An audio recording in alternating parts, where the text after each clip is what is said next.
Well, hello everyone and happy Thursday afternoon. It is WAFF 48 digital host AJ Wuest welcoming you all back to Before the Four, where I go through 48's top stories and then some before our 4 p.m. newscast. And we have quite a bit to jump into today, but if anyone's watching right now and you're new to Before the Four, I want to welcome you and thank you so much for spending a little bit of your Thursday afternoon with me. Now, with that said, it is time we jump into today's top stories. And of course, starting things off, a lot of new construction plans are coming to the campus of UAH. The university is planning to spend around $200 million on campus development. UAH recently announced a 58-acre expansion with goals of enhancing the campus and transforming part of University Drive. 48's Callie Neese will be reporting on the university's plans for the new development coming up at 4. So make sure you all stick around for tonight's evening newscast for the latest and what that means to both UAH and to Huntsville in general. And now out in the shoals, and let me pull this up for you all. But out in the shoals, friends and family members of Brandon Simbeck, that is who you see on screen there, they are still rooting for him to heal quickly. Today, 48's Aria Pons is speaking with some of them for updates on this truly tragic situation that happened in Tuscumbia. Now, if you're not familiar with this story, Brandon Simbeck was the 13-year-old Deschler High School student who was shot in the eye with a pellet gun. He is currently still in the hospital recovering.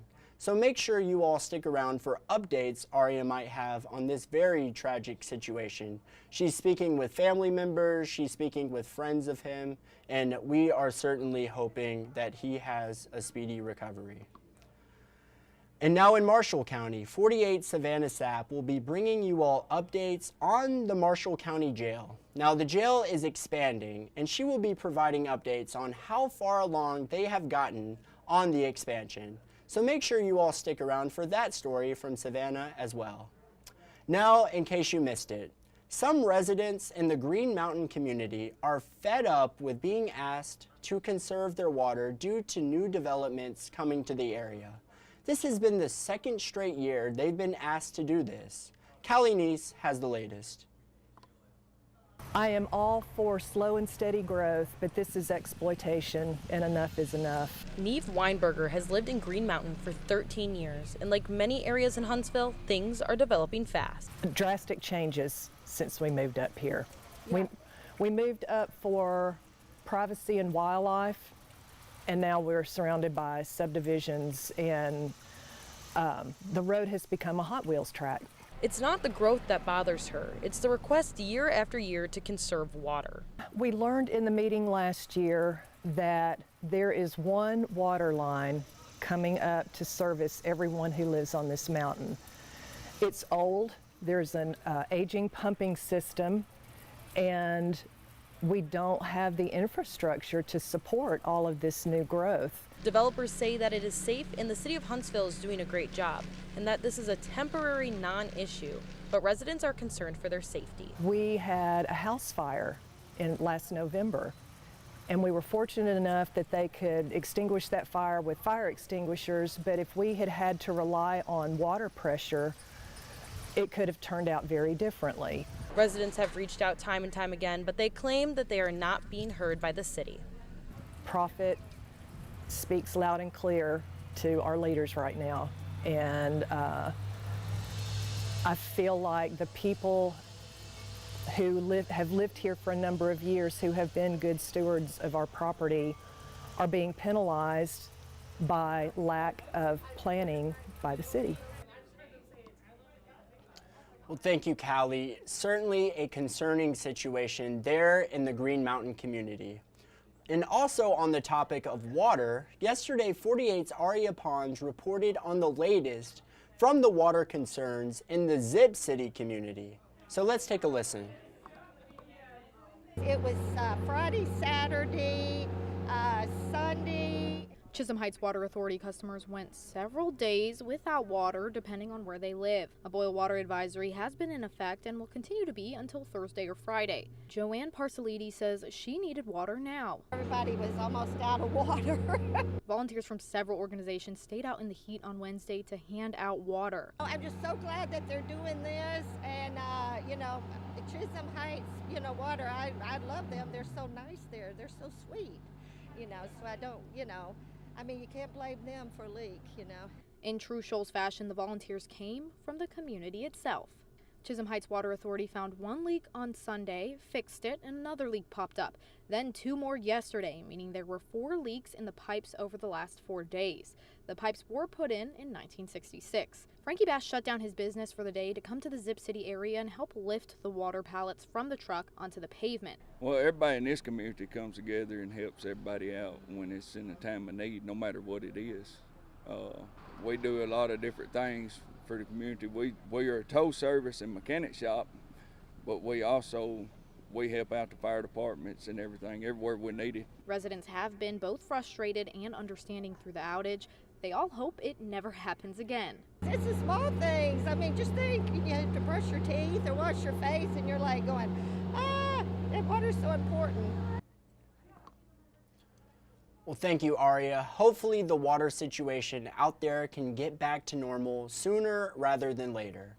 And now in Morgan County, let me pull this up for you all.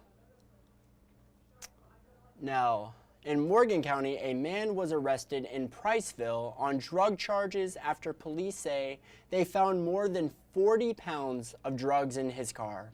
Officers say they pulled the car over on I-65 for a minor traffic violation. When officers pulled him over, however, they then called a narcotics agent to the scene. They say the agent found cocaine, drug paraphernalia, and over 40 pounds of marijuana.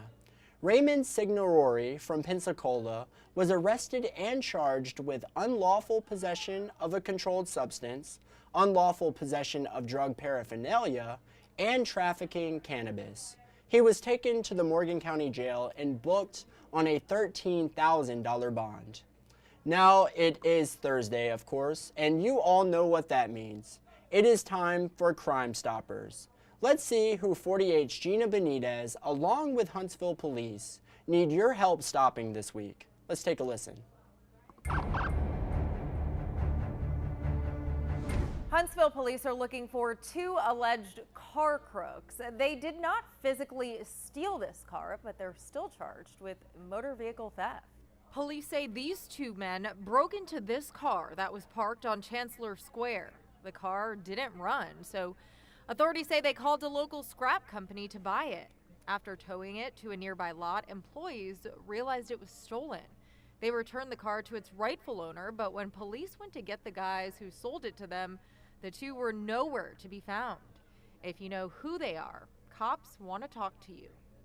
Eileen Sepulveda is once again wanted for theft by deception. Police say she took $5,000 from someone and never did any of the paperwork promised.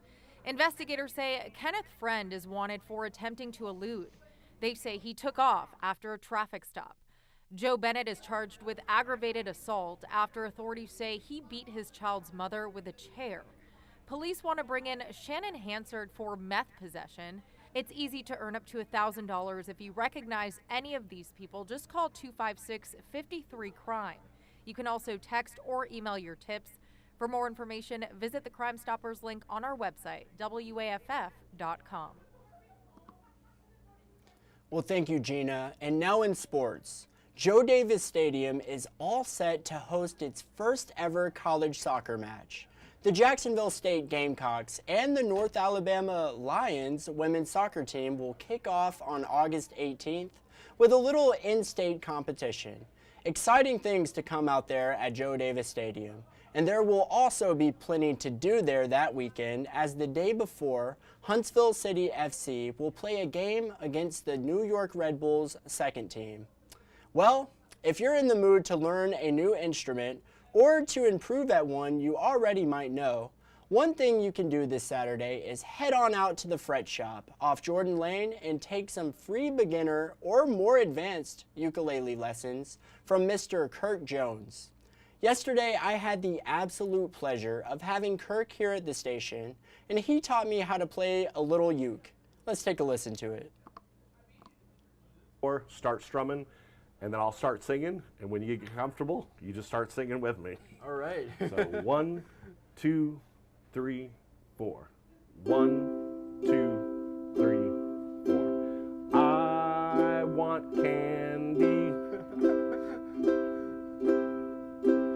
I want candy.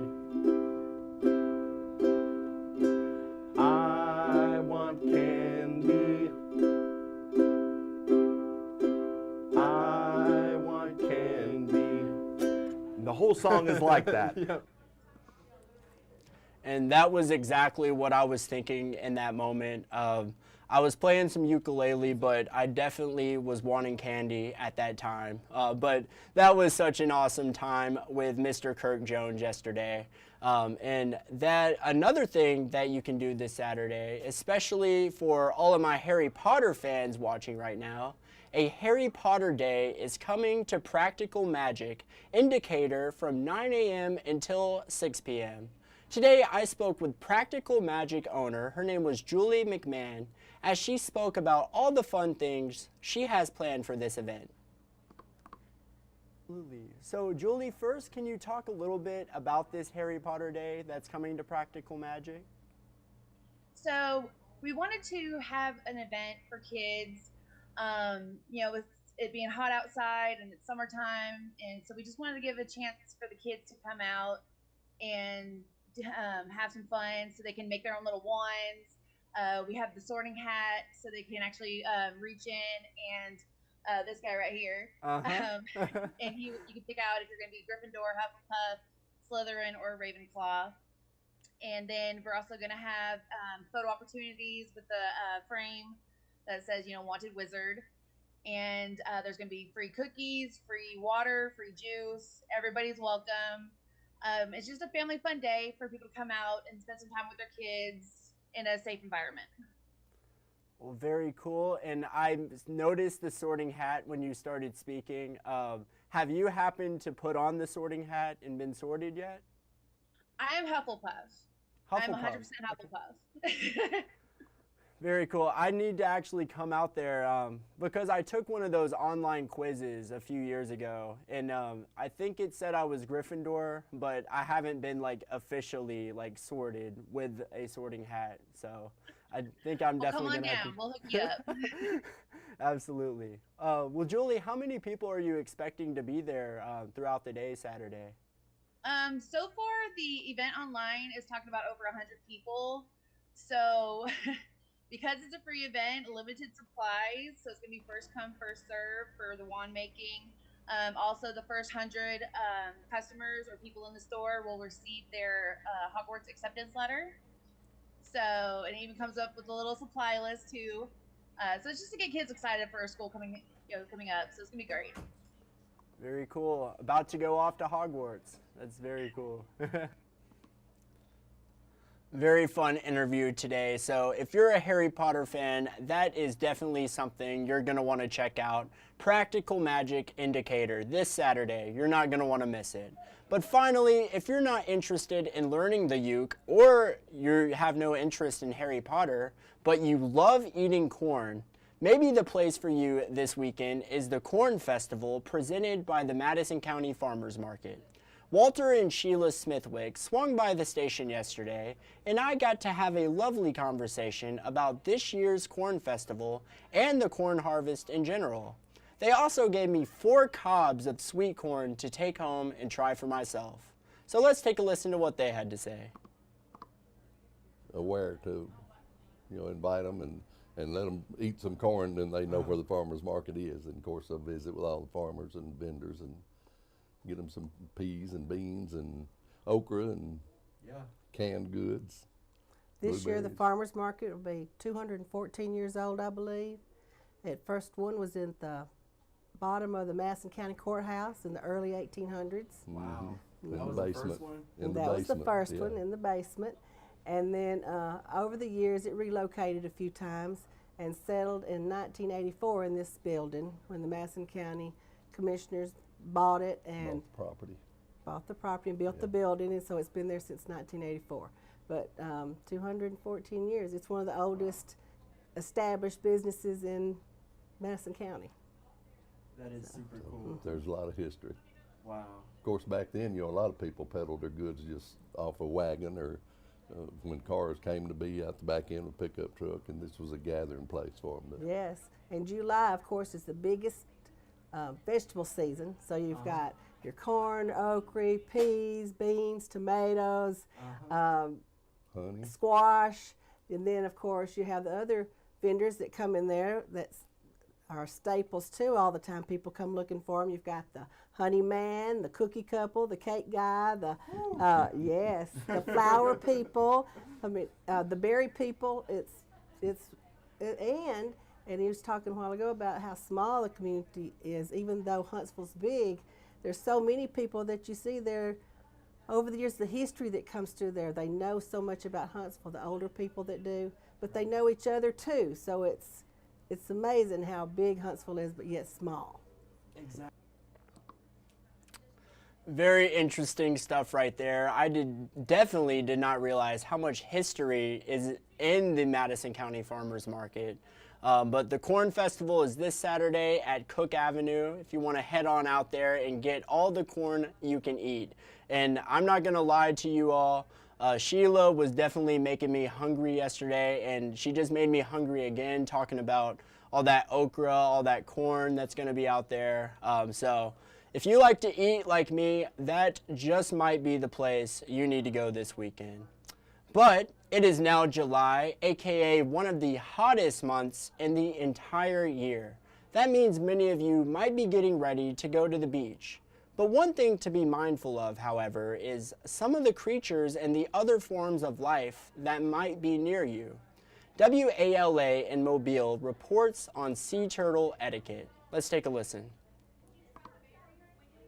Whether you live on our coast or are just visiting, it is important to know how to coexist with sea life. Sea turtle nesting season takes place from May to September every year. When encountering this endangered species, Executive Director of Alabama Coastal Foundation, Mark Birdie, says safety and conservation is a priority. The point of the program is to be able to ensure that any of the human interactions are limited. That includes not only individuals, but also our lights. The spectrum that a sea turtle sees is different than what we humans see. Artificial light like flashlights or even lights from condominiums can disorient turtles and cause the babies to go toward it, thinking it's the moon guiding them to the water. But red and amber lights are considered turtle-friendly. Birdie says those who see a sea turtle up close are getting a rare opportunity. Anybody who's seen an actual live sea turtle, there's three things they really need to do. They need to stand back, stay low, and then enjoy the experience. Beachgoers like Alex Barnes say he is always careful to respect the sea turtles. Pretty much the majority of my knowledge is with the flashlight, like don't shine the flashlight at the sea turtles. So, if you are out at night along the beach and you have a flashlight or have your phone, make sure it has an amber filter. You can get them free at the Orange Beach Welcome Center and Gulf State Park Lodge. According to Burt, when individuals approach a sea turtle, it is not to purposefully harm them. It is due to lack of knowledge. Don't take any pictures, don't have any flights, because once you do that, the sea turtle's going to leave. Watch and appreciate the Mother Nature experience that most people on this planet will never have. Well, thank you. Certainly some good things to keep in mind. Now, if you've gone into a gas station recently, chances are you've seen them on the shelf. Zyn nicotine pouches, as their popularity continues to soar among youths and teens, some doctors are calling on the FDA to halt sales. NBC's Vicki Nugent with the latest. Zen is probably a great alternative to get nicotine without all the other harmful stuff. On social media, they're called Zinfluencers, people touting nicotine pouches promoted as safer than cigarettes because they're tobacco-free. Let's do 3. The most popular brand, Zyn, surging in sales with 131 million cans sold in the U.S. in just the first 3 months of the year. How did it make you feel the first time you had one? It gives you a shot of dopamine, so you just feel a little energized, happier, almost focused. 32-year-old Will Lamas says he quickly became addicted to Zyn. Unlike chewing tobacco, vapes, or traditional cigarettes, the pouches are discreet and come in flavors like coffee, citrus, and mint. Soon, he says he was using up to 20 a day. You put it in your lip, just inside, and just leave it there for 30 minutes. After a year, Will began to have severe stomach pain, but doctors didn't know why. I got an ultrasound, I got a colonoscopy, and all they found was that my stomach was inflamed. His symptoms are not surprising to Dr. Donna Shelley. She says nicotine is a highly addictive drug with side effects including gastrointestinal issues, mouth ulcers, and elevated heart rate. Why do you think these products are so popular with young people and teenagers? One is flavors. Also, it's easier to hide that you're using a pouch. While the FDA is still reviewing the safety of Zyn and similar products, multiple medical organizations have asked the agency to halt sales. Earlier this year, Senate Majority Leader Chuck Schumer also called for a crackdown on the marketing of these products. Even the amount in this one pouch can be highly addictive. In a statement, Zyn maker Philip Morris says it's committed to developing products such as Zyn that are scientifically substantiated as a better alternative to continued smoking. Zyn's marketing is directed toward legal age nicotine users who are 21 and up. The gray line was my resting heart rate while I was on Zyn. The red line, a week after, was my average resting heart rate from quitting. It showed me 10 beats per minute lower the week after I quit. After researching his symptoms online, Will suspected the pouches.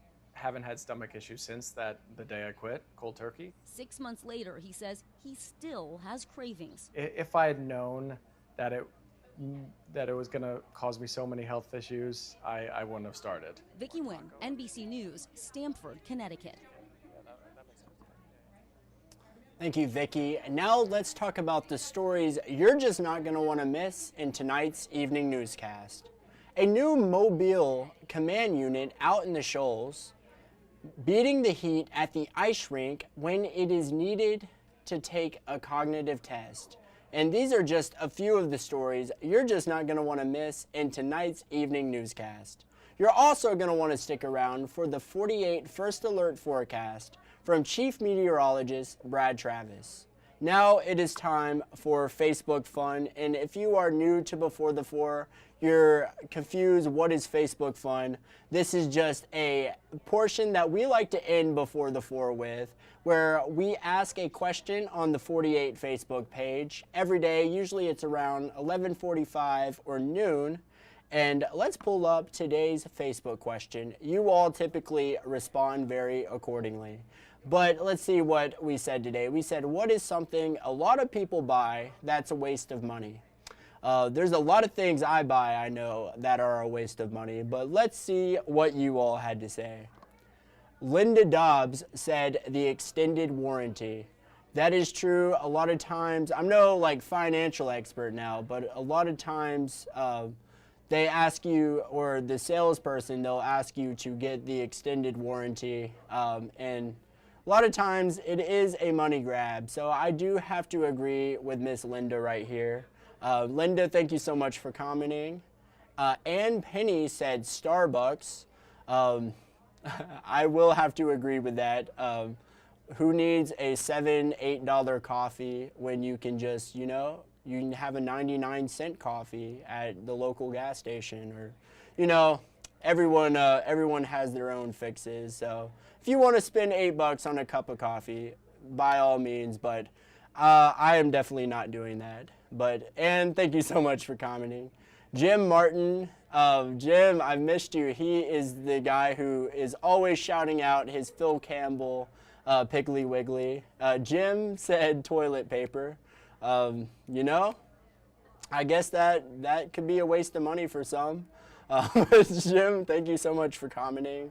And finally, Erica, you're calling me out, Erica.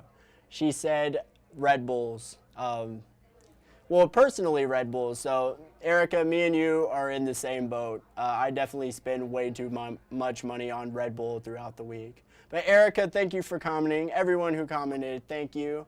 But that is all the time I have in today's Before the Four. I want to thank you all for sticking around and spending some of your Thursday afternoon with me. If you haven't done so already, make sure you download the 48 digital app, the 48 First Alert Weather app, and of course the newly launched 48 Sports Zone app. And stay in touch with all the breaking news. Get the push notifications turned off and never miss a breaking story. But with that said, that is all my time. I hope you all have a great night, and of course, thank you for watching. You all have a great night.